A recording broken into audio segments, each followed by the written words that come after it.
Halo dan selamat datang kembali. Hari ini kita akan menyelami sebuah topik yang sangat personal dan seringkali rumit ya. Bagaimana uang mempengaruhi hubungan kita.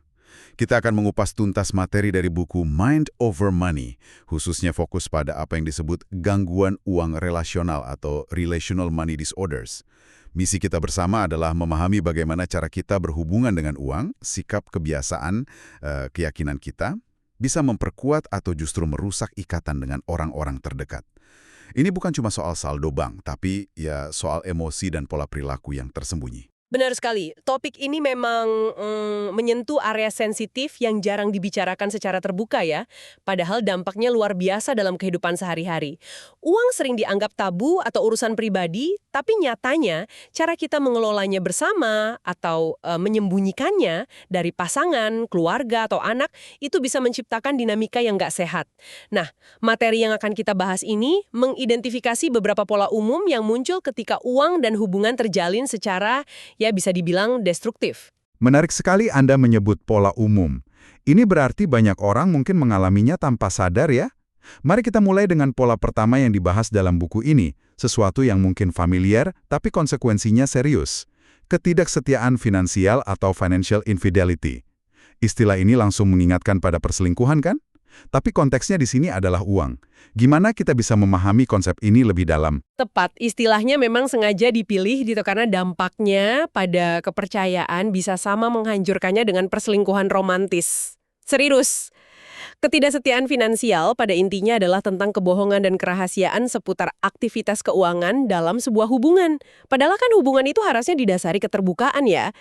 Bentuknya bisa sangat beragam loh, mulai dari punya rekening bank rahasia, nyembunyiin strok belanjaan atau tagihan kartu kredit, berbohong soal jumlah utang atau mungkin bonus yang diterima, sampai menyembunyikan aset atau pendapatan secara keseluruhan. Wah, itu udah parah.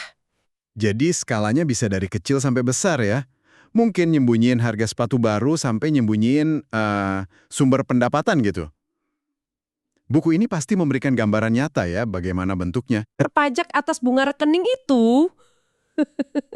Ada juga contoh yang lebih kreatif gitu ya, kayak wanita yang sengaja menggesekkan sol sepatu barunya di aspal biar kelihatan usang pas ditanya suami. Atau ada lagi yang bayar sebagian barang mahal pakai tunai biar harga di struknya kelihatan lebih rendah. Macem-macem lah caranya. Wow, sampai segitunya ya usaha untuk nyembunyiin? Itu dari sisi pengeluaran. Kalau contoh lain? Ada juga dari sisi yang lebih serius, yang dampaknya bisa lebih besar. Misalnya, seorang pria yang malesin tanda tangan istrinya di laporan pajak palsu. Buat apa? Buat nyembunyiin masalah keuangan mereka. Atau pria lain yang bohong habis-habisan soal kondisi finansialnya yang buruk ke tunangannya. Dan kebenaran baru kebuka setelah mereka nikah. Coba bayangin. Bahkan ada kasus di mana seseorang diam-diam mengambil kartu kredit atas nama pasangannya, terus tagihannya dikirim ke alamat temen, biar nggak ketahuan. Ini semua ya bentuk pengkhianatan finansial gitu. Mendengarkan contoh-contoh itu rasanya ini bukan sekedar bohong kecil ya, tapi tindakan yang benar-benar menggerus kepercayaan banget. Menurut materi kita nih, seberapa umum sih sebenarnya perilaku ini? Dan yang lebih penting, apa sih yang bikin orang ngelakuin itu? Apa cuma karena takut dimarahin pasangan aja? Ternyata cukup umum loh, buku ini ngutip beberapa survei, salah satunya dari Redbook sama Today Money. Hasilnya nunjukin kalau persentase orang yang pernah bohong ke pasangannya soal uang itu signifikan, lumayan banyak. Nah, soal pemicunya ini kompleks. Tentu, menghindar dari konflik atau kemarahan pasangan itu jadi alasan umum. Salah satu survei nyebutin sekitar 45% pelaku ngaku bohong karena alasan ini. Tapi akarnya seringkali lebih dalam. Bisa jadi ada masalah kepercayaan mendasar yang mungkin akarnya dari pola asuh di masa kecil. Kayak cerita wanita dengan rekening warisan rahasia tadi, ternyata ibunya juga sosok yang penuh rahasia. Jadi ada pola yang keulang gitu. Terus keterampilan komunikasi yang buruk antar pasangan juga jadi faktor besar. Selain itu, kadang perilaku ini dipicu oleh apa yang disebut financial bullying. Jadi satu pihak ngerasa terintimidasi atau terlalu dikontrol secara finansial sama pasangannya, makanya dia milih jalan rahasia. Oh, jadi banyak lapisannya yang penyebabnya, bukan cuma soal nakal atau nggak jujur aja gitu. Dampaknya jelas banget ya, ngerusak hubungan. Kalau udah terjadi nih, apa hubungan masih bisa diperbaiki? Ada jalan keluarnya nggak menurut buku ini? Kabar baiknya, buku ini nawarin harapan dan kerangka kerja buat perbaikan. Namanya SAFE. Ini akronim yang sangat ngebantu buat memandu komunikasi setelah ketidaksetiaan finansial ini kebongkar. S itu speak your truth, artinya ya berani ngungkapin kebenaran secara jujur dan terbuka. Ini berlaku buat pelaku maupun yang dikhianati ya. A itu agree to a plan, jadi bareng-bareng nyusun rencana keuangan baru yang transparan dan disepakati berdua. F berarti follow the plan. Nah, ini penting. Komitmen buat ngejalanin rencana itu secara konsisten. Dan E adalah establish an emergency response plan. Bikin kesepakatan tentang apa yang bakal dilakuin kalau salah satu pihak, balik lagi ngelanggar rencana atau kesepakatan. Safe kedengarannya praktis banget ya. Jadi kuncinya bukan cuma ngomong jujur di awal, tapi harus ada rencana konkret. Bahkan rencana darurat kalau ada yang melenceng lagi. Ini kayaknya krusial banget buat bangun lagi kepercayaan yang udah retak itu. Sangat krusial. Bener banget. Dan yang penting ditekankan sama penulisnya adalah bahwa tanggung jawab buat memperbaiki itu ada di kedua belah pihak. Bukan cuma nalahin si pelaku, tapi juga ngelihat peran masing-masing dalam dinamika yang memungkinkan ketidaksetiaan itu terjadi. Terus ya bareng-bareng bangun fondasi baru yang lebih kuat dan jujur. Gitu sih harapannya. Kerangka Safe tadi nawarin jalan keluar ya, setidaknya buat pasangan yang emang mau berubah. Tapi masalah uang dalam keluarga ini bisa lebih rumit lagi ya, bahkan ngelibatin generasi berikutnya secara nggak sehat. Ini bawa kita ke konsep berikutnya dari buku ini, yang namanya emang cukup kuat dan mungkin mengejutkan. Incest finansial atau financial incest. Perlu kita garis bawahi banget di awal nih. Ini sama sekali bukan tentang pelecehan seksual ya. Betul, penegasan itu penting banget. Istilah incest finansial ini dipakai secara metaforis aja, buat ngegambarin pelanggaran batas peran yang seharusnya ada antara orang tua dan anak dalam urusan finansial dan emosional orang dewasa. Intinya, ini terjadi kalau orang tua ngelibatin anak secara nggak pantas dalam masalah keuangan atau beban emosional terkait uang yang harusnya cuma jadi urusan orang dewasa. Jadi anak itu kayak dipaksa masuk ke dalam aliansi atau konflik orang tua yang nyangkut duit. Melibatkan anak sekarang nggak pantas. Bisa dijelasin lebih lanjut pakai contoh dari buku ini. Gimana bentuk konkretnya tuh? Tentu, buku ini ngasih beberapa contoh yang ngegambarin situasi ini. Misalnya, kasus seorang ibu namanya Kristen. Ibunya beli kuda mahal tanpa sepengetahuan suaminya. Terus dia minta Kristen yang masih kecil buat ngerahasiain itu. Nah, ini kan bikin Kristen jadi kejepit ya, merasa bersalah sama ayahnya, tapi juga takut ngecewain ibunya. Posisi sulit banget buat anak kecil. Contoh lain, ada Colin, anak laki-laki umur 8 tahun, yang orang tuanya lagi proses cerai sengit. Kedua orang tuanya pakai Colin sebagai kurir pesan saling nyalahin soal biaya les skating sama tunjangan anak. Ada juga cerita Stephanie, yang dari kecil sering dijadiin tempat curhat sama ibunya soal masalah keuangan keluarga. Contoh lain yang lebih umum misalnya, orang tua nyuruh anak bohong ke penagih utang yang nelpon atau datang ke rumah, bilang kalau orang tuanya nggak ada. Atau pakai anak sebagai perantara buat negosiasi tunjangan anak dalam perceraian yang penuh amarah. Untuk urusan yang bukan tanggung jawab mereka sama sekali. Apa sih yang bikin orang tua sampai ngelakuin ini? Apa mereka nggak sadar gitu dampaknya ke anak? Menurut penulis buku ini sih, seringkali orang tua yang ngelakuin ini nggak sepenuhnya sadar dampaknya. Ada beberapa kemungkinan penyebabnya. Salah satunya itu ketidakmampuan orang tua buat bedain antara kebutuhan emosional mereka sendiri sama kebutuhan anak. Mereka mungkin nyari dukungan emosional atau sekutu dari anak karena ngerasa nggak dapat dari pasangan atau orang dewasa lain. Bisa juga karena ada urusan yang belum selesai atau unfinished business dari masa kecil orang tua itu sendiri. Mungkin mereka dibesarin di keluarga di mana batasan peran orang tua anak juga kabur. Jadi mereka tanpa sadar ngulangin pola yang sama. Anak dijadiin semacam pasangan pengganti secara emosional atau teman curhat. Jangka panjangnya buat anak yang ngalamin incest finansial ini, pas mereka dewasa nanti. Dampaknya bisa cukup signifikan dan membekas sampai dewasa. Buku ini ngejelasin kalau anak-anak yang tumbuh dalam situasi kayak gini, seringkali kesulitan ngenalin atau bahkan ngizinin diri mereka buat memenuhi kebutuhan pribadi mereka sendiri di kemudian hari. Kebiasaan fokus ke kebutuhan orang lain, mereka juga cenderung ngambil peran sebagai pengasuh atau caretaker secara berlebihan dalam hubungan-hubungan mereka kelak. Perasaan nggak mampu, nggak berharga, atau nggak pernah cukup baik juga sering ngehantuin.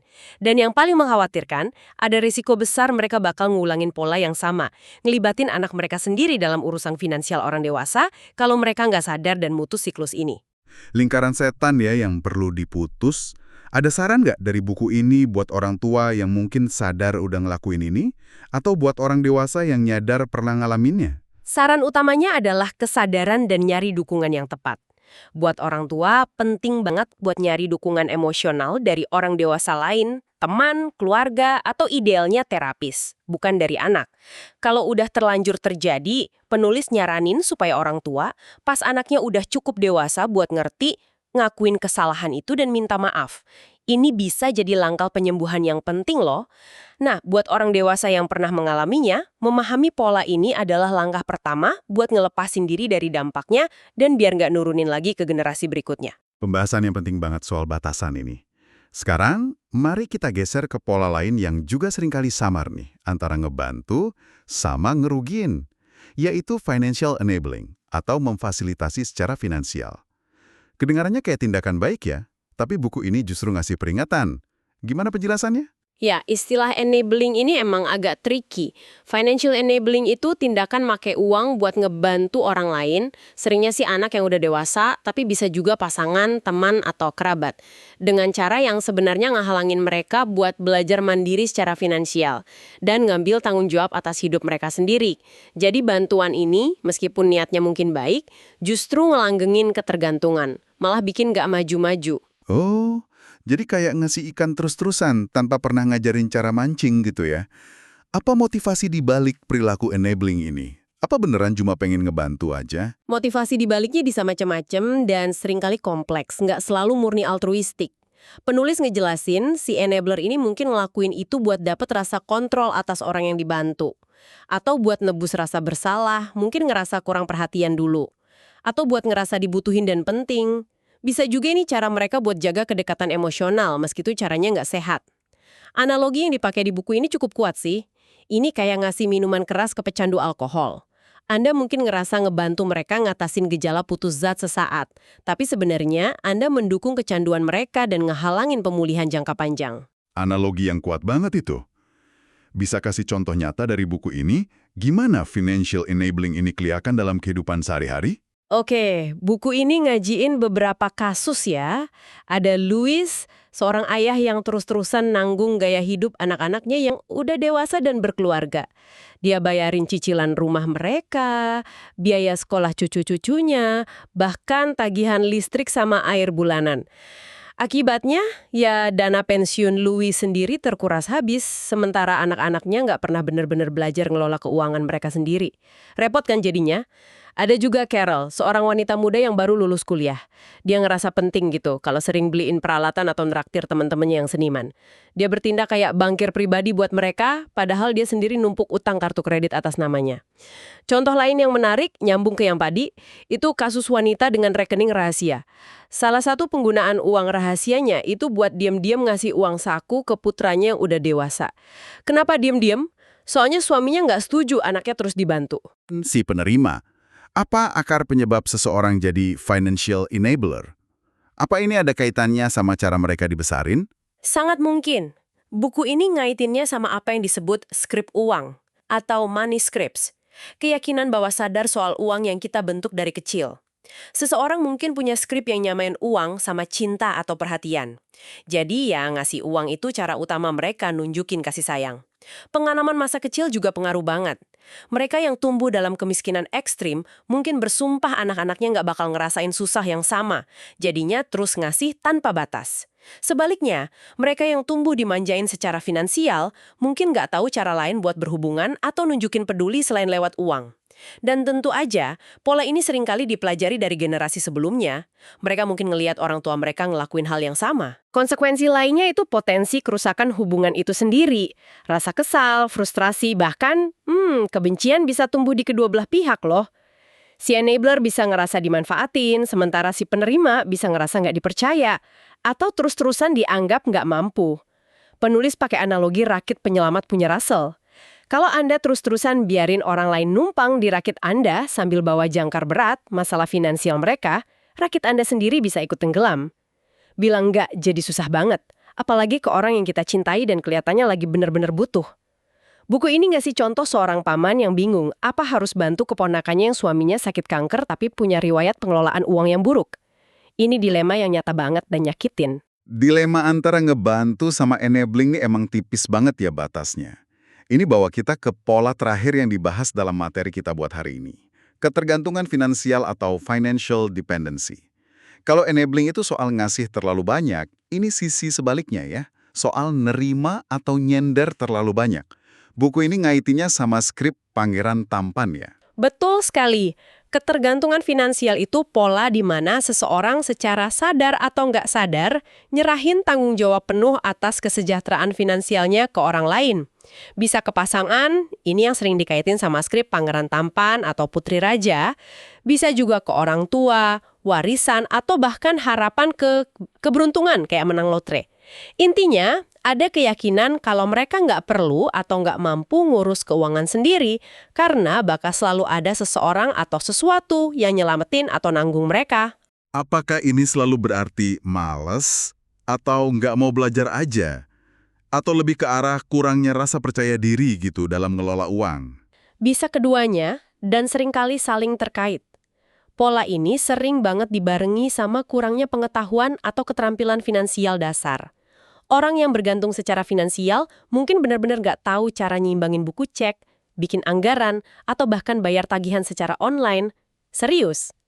Tapi di baliknya sering ada keyakinan mendalam kalau ngurus uang itu bukan urusan saya, atau terlalu rumit, atau itu tugasnya orang lain. Skrip Pangeran Tampan misalnya, secara spesifik nanemin ide ke wanita kalau tugas prialah buat cari nafkah dan ngelola keuangan, sementara tugas wanita fokus ke hal lain. Gimana contoh nyata dari pola ketergantungan ini menurut buku Mind Over Money? Buku ini ngasih beberapa ilustrasi ya. Ada Madeline yang tumbuh ngeliat ibu sama saudara perempuannya pakai daya tarik fisik buat dapetin pria kaya yang bisa nanggung hidup mereka. Ada Molly yang secara eksplisit diajarin sama ibunya kalau tugas wanita itu nikah sama pria yang mapan secara finansial yang bakal ngurus segalanya. Terus ada Martha yang dalam 2 pernikahannya selalu nyerahin 100% urusan keuangan ke suaminya. Pas pernikahan pertamanya berakhir cerai dan yang kedua suaminya bangkrut, Martha bener-bener nggak berdaya. Kenapa? Karena nggak tahu apa-apa soal kondisi finansialnya sendiri. Ada juga Phyllis yang dari kecil dimanja banget dan terbiasa semua kebutuhannya dipenuhin, jadi tumbuh dengan ekspektasi kalau hidup bakal selalu kayak gitu. Atau Catherine yang jadi bergantung sama uang neneknya karena takut minta ke ayahnya yang pelit banget dan sering ngeritik cara ibunya belanja uang. Ini kedengarannya berisiko tinggi banget ya. Mungkin ada yang mikir, bukankah wajar ada pembagian peran dalam keluarga? Misalnya suami fokus cari nafkah, istri ngurus rumah tangga. Di mana sih batas antara pembagian peran yang sehat sama ketergantungan finansial yang bahaya ini? Pertanyaan bagus. Pembagian peran itu sendiri nggak masalah selama ada saling pengertian, keterbukaan, dan, nah ini kuncinya, keterlibatan dari kedua belah pihak dalam gambaran besar keuangan keluarga. Bahayanya muncul kalau satu pihak sama sekali buta atau nggak mau tahu soal kondisi finansial bersama. Buku ini nekanin kerentanan ekstrim yang muncul akibat ketergantungan total ini. Coba bayangin, apa yang terjadi kalau pasangan si pencari nafkah utama meninggal mendadak, sakit parah, kehilangan pekerjaan, atau kalau terjadi perceraian? Orang yang bergantung bakal ada di posisi yang susah banget, seringkali tanpa pengetahuan, keterampilan, atau sumber daya buat mandiri. Statistik yang dikutip juga nunjukin kalau wanita cenderung hidup lebih lama dari suami. Jadi kemungkinan besar mereka bakal ngadepin masa di mana mereka harus mengelola keuangan sendiri. Jadi, ketergantungan ini kayak bangun rumah di atas fondasi yang rapuh ya? Gampang goyah gitu? Ada risiko lain yang disebutin? Iya, ada kaitan yang cukup mengkhawatirkan. Beberapa studi yang dirujuk di buku ini nunjukin adanya hubungan antara kesulitan ekonomi yang bisa diperparah oleh ketergantungan dengan peningkatan risiko KDRT atau kekerasan dalam rumah tangga. Ketergantungan finansial bisa bikin seseorang kejebak dalam hubungan yang nggak sehat atau bahkan abusif karena ngerasa nggak punya pilihan lain. Ngeri kan? Selain itu, skrip ketergantungan ini seringkali aman cuma selama situasinya ideal. Begitu ada guncangan, kayak ayah Mauli yang meninggal mendadak tanpa asuransi yang cukup, realitas pahitnya baru kerasa. Makanya, penulis sangat nekenin pentingnya literasi finansial dan keterlibatan aktif buat kedua pasangan dalam mengelola keuangan keluarga, demi ketahanan dan keamanan bersama, apapun pembagian perannya. Wah, dari ketidaksetiaan, incest finansial, enabling, sampai ketergantungan. Ternyata, cara kita berelasi sama uang punya dampak yang begitu dalam dan kompleks ya pada hubungan kita sama orang lain. Jauh banget melampaui sekedar angka dan anggaran. Ini benar-benar masuk ke ranah psikologi, emosi, dan pola perilaku yang kita bawa dari masa lalu. Tepat sekali. Keempat pola yang kita diskusikan ini, yang sumbernya dari bab 8 buku Mind Over Money, seringkali nggak berdiri sendiri loh. Mereka bisa saling terkait dan berakar dari pengalaman masa kecil, kilas balik finansial atau financial flashpoints kita, serta skrip-skrip uang yang tertanam kuat di alam bawah sadar kita. Mengenali keberadaan pola-pola ini, baik dalam diri kita sendiri maupun dalam dinamika hubungan di sekitar kita, itu adalah langkah awal yang paling fundamental menuju perubahan. Sadar dulu. Ini bawa kita pada sebuah refleksi penting nih buat Anda pendengar kami. Setelah dengerin pembahasan ini, kalau Anda mungkin ngenalin secercah pola-pola tadi, entah itu kecenderungan buat nyembunyiin, terlalu ngontrol, atau terlalu bergantung, terlalu banyak ngasih, atau terlalu banyak nerima dalam konteks finansial, pertanyaan buat direnungkan adalah, langkah nyata apa, sekecil apapun itu, yang bisa Anda mulai ambil hari ini untuk bergerak menuju dinamika finansial yang lebih sehat, lebih jujur, dan lebih setara dalam hubungan Anda. Pertanyaan reflektif itu berharga banget, karena perubahan seringkali dimulai dari kesadaran dan satu langkah kecil. Membuka komunikasi yang jujur, meskipun mungkin sulit ya awalnya, berusaha memahami mengapa di balik perilaku, baik perilaku diri sendiri maupun pasangan atau keluarga, bukan cuma nyalahin. Dan mungkin yang terpenting, nyadar kalau nggak apa-apa kok buat minta bantuan, baik itu dari pasangan buat kerjasama, atau dari pihak ketiga yang netral, kayak konselor pernikahan, atau mungkin perencana keuangan. Memperbaiki hubungan dengan uang, itu seringkali berarti memperbaiki hubungan dengan orang yang kita sayangi juga. Ujung-ujungnya ke sana. Terima kasih sudah menyimak penelusuran mendalam kita mengenai gangguan uang relasional kali ini. Semoga percakapan ini memberikan Anda wawasan baru dan mungkin percikan inspirasi ya untuk membangun hubungan finansial yang lebih sehat. Sampai jumpa di pembahasan berikutnya.